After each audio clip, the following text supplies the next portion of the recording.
السلام علیکم ورحمۃ اللہ وبرکاتہ۔ عزیز طلباء، یہ جو ابھی 5 فروری کا دن گزرا ہے اور اسی دن کو 22 جمادی الثانی بھی ہے، اور یہ دن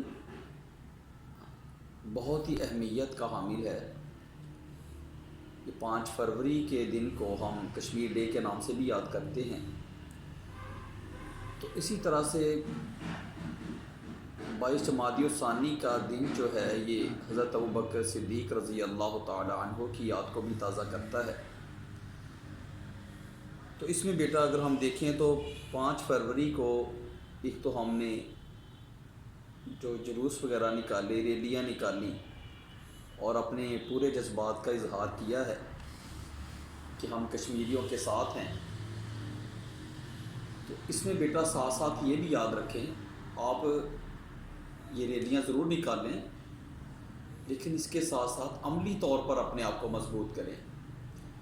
ایسا نہیں ہے کہ ہم صرف جذبات کی راہ میں بہتے جائیں لیکن عملی طور پر ہم کشمیریوں کے لیے بھی کچھ نہ کریں اور اپنے پاکستانیوں کے لیے بھی کچھ نہ کریں۔ تو ہمیں کشمیریوں کا بھی جہاں تک ہم سوچتے ہیں وہاں ہمیں اپنے پاکستان کا بھی سوچنا چاہیے، اور خاص طور پہ اپنے عمل کو مضبوط بنانا ہے۔ ٹھیک ہے، کوئی بھی قوم جو ہے وہ صرف نعرے لگانے یا جلوس نکالنے سے کامیاب نہیں ہوئی، بلکہ وہ اپنے عمل کی بنیاد پر کامیاب ہوئی ہے۔ جیسا کہ علامہ اقبال رحمۃ اللہ علیہ بھی فرمایا کرتے تھے کہ عمل سے زندگی بنتی ہے، جنت بھی جہنم بھی، یہ خاکی اپنی فطرت میں، نہ نوری ہے نہ ناری۔ اور عمل کے بغیر علم بھی جو ہے اس کا بھی کوئی فائدہ نہیں ہوتا۔ اس لیے اللہ کے رسول صلی اللہ علیہ وسلم یہ دعا فرمایا کرتے تھے، اللہم انی اسألک علما نافعا، اے اللہ میں تیرے سے نفع والے علم کا سوال کرتا ہوں۔ تو آج شاید علم تو بہت ہے لیکن ہم عملی طور پر بہت کمزور ہو چکے ہیں، ہمارے پاس عمل نہیں ہے۔ ہاں، زبان کے دعوے بہت ہیں ہمارے پاس، بلکہ جذبات کی راہ میں بہتے ہوئے ہم جلوس بھی نکالتے ہیں، ریلیاں نکالتے ہیں، نعرے بازی بھی کرتے ہیں، لیکن آپ اندازہ کریں کہ جب سے پاکستان بنا ہے ہم کشمیریوں کے ساتھ ہمدردی کا نعرہ تو لگاتے ہیں، لیکن یہ 70-75 سال گزر گئے، آخر ہم نے کشمیریوں کے لیے کیا کیا ہے؟ کیا صرف احتجاج کیے ہیں، جلوس نکالے ہیں، ریلیاں نکالی ہیں، یا عملی طور پر بھی ہمارا کوئی کردار ہے؟ سوچنے کی بات یہ ہے۔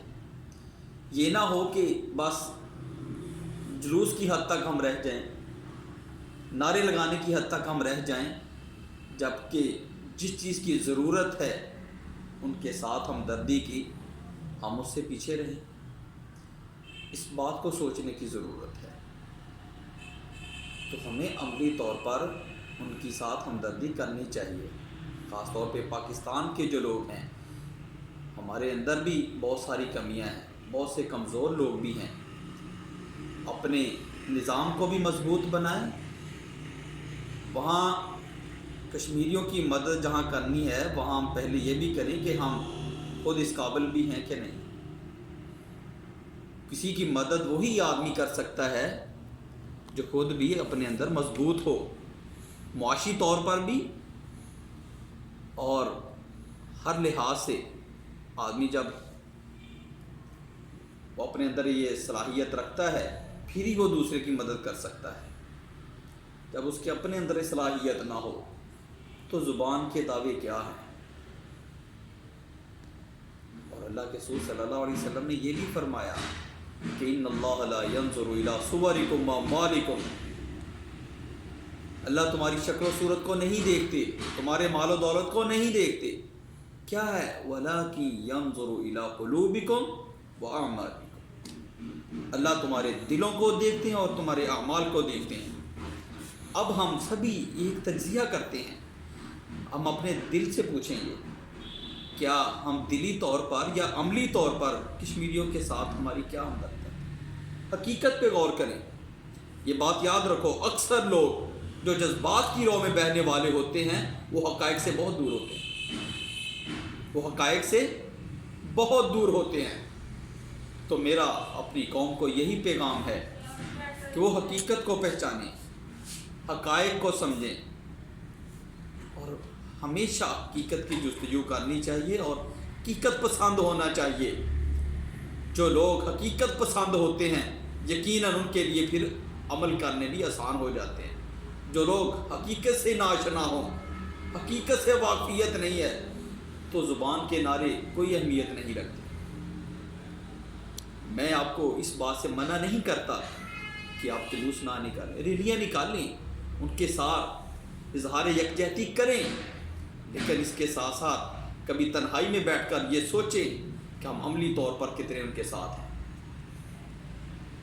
اور پھر سیدنا ابوبکر صدیق رضی اللہ تعالی عنہ کا بھی یہ جو 22 جمادی الثانی ہے ان کی یاد کو تازہ کرتا ہے۔ وہاں صحابہ کرام کی سیرت کو دیکھیں کہ وہ کردار کے غازی تھے، وہ عمل میں مضبوط تھے، انہوں نے فتوحات کی۔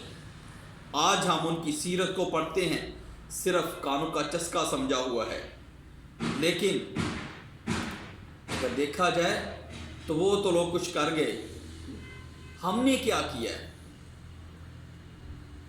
ہم تو ان کے نقشے قدم پہ چلنے والے تھے جو صرف نعروں کی حد تک رہ گئے۔ اس لیے بھائیو کوشش کریں، صحابہ کرام کی تاریخ کو بھی پڑھیں، ان کی سیرت کو پڑھیں کہ کیسے وہ ایمان کے مضبوط لوگ تھے، اور اسی طرح سے ساتھ ساتھ اپنے عمل پہ بھی غور کرتے جائیں۔ اس لیے اللہ کے رسول صلی اللہ علیہ وآلہ وسلم کی سیرت کو پڑھیں، صحابہ کرام کی سیرت کو پڑھیں، اور میرا تو اپنی قوم کو یہی پیغام ہے، عمل کے اوپر فوکس کریں، ضرور عمل کے اوپر فوکس کریں کہ اپنے عمل کو بہتر بنائیں۔ اور جس طرح سے قرآن میں اللہ نے فرمایا وَأَعِدُّوا لَهُم مَّا اسْتَطَعْتُم مِّن قُوَّةٍ، کہ دشمن کے مقابلے کے لیے انسان کو ہمیشہ اپنی طاقت کے لحاظ سے تیار رہنا چاہیے، ہر لحاظ سے جتنی بھی اس کے اندر کوئی سکت ہو۔ اس لیے میری قوم کا ہر بچہ جو ہے، میرا تو ان کو یہی پیغام ہے کہ جہاں ہم تعلیم حاصل کرتے ہیں، تعلیم انسان کی اداؤں میں ہوتی ہے، وہاں یہ اپنی ٹریننگ بھی رکھا کریں کہ اگر کبھی دشمن کے ساتھ مقابلہ ہو تو ہمارے اندر ایسی قوت ہونی چاہیے، ٹریننگ ہونی چاہیے ہمیں کہ ہم دشمن کا مقابلہ کر سکیں۔ تو یہ ٹریننگ کا بھی ضرور اہتمام ہونا چاہیے، اور ساتھ ساتھ بیٹا عملی طور پر اپنے آپ کو بہتر بنائیں۔ ٹھیک ہے، آج کا ہمارا یہی لیکچر ہے، تو آپ سبھی امید ہے انشاءاللہ میری ان باتوں کو یاد رکھیں گے۔ اللہ حافظ، السلام علیکم ورحمۃ اللہ۔